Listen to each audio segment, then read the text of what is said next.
very unusual engine note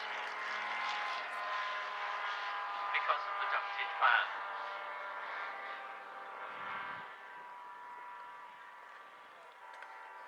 The original design was very successful. Unfortunately, the company had the aeroplane had one or two ups and downs. The company suffered some factory problems, and it was a super design, but never actually sold in rather large numbers. And in fact, the aeroplanes that were built were all lost in a rather unfortunate, deliberate fire. Is the Optica. It's being flown by Francis Donaldson, who is the chief engineer of the LEA. He's the man that you've got to get past with any designs or modifications that you want to make to your aeroplane.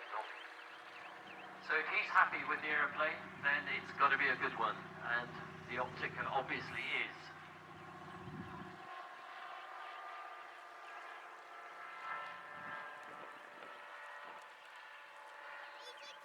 There are currently 5 Opticas still flying, 2 of them in the United States, 2 in Australia, but this one is the only one so far in the UK that's been resurrected to flying condition. It dates from 1993, which was the last year in which Optica production was carried out.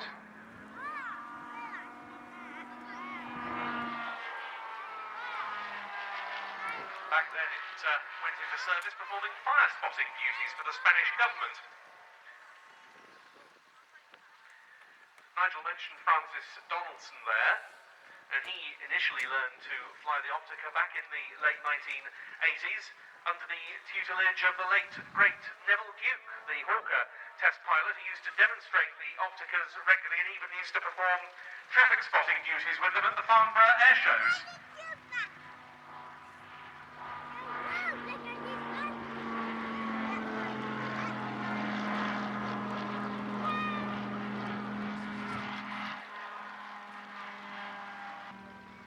We've been talking about the aeroplane originally not being as successful as everybody had hoped, or the company anyway.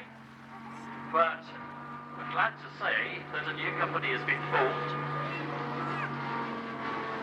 and we're all rather hoping that this aeroplane will go back into production.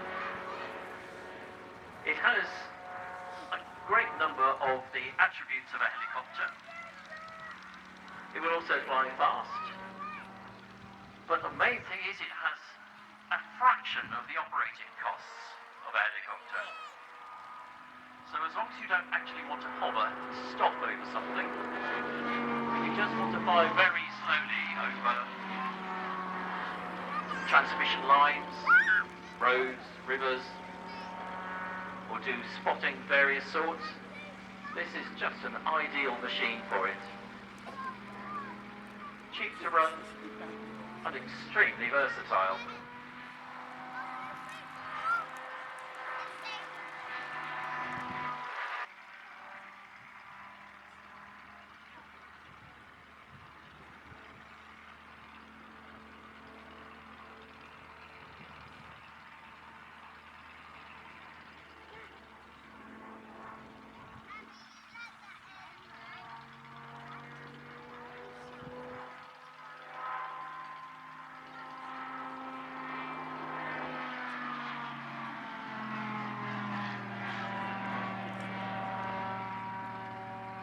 The airplane could actually stay in the air for almost 8 hours. I'm not sure that as a pilot my body would last 8 hours without certain stops.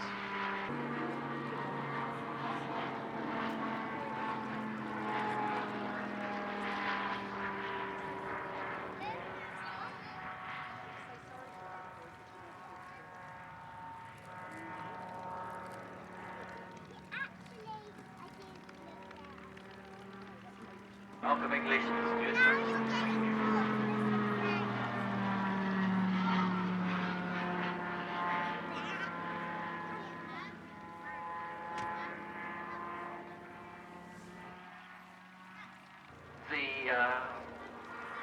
The cockpit is almost detached from the rest of the aeroplane, as you see as it flies past now. So getting the controls out to the rear, out to the elevators, the patrol runs was quite a problem, overcome brilliantly by Edgley.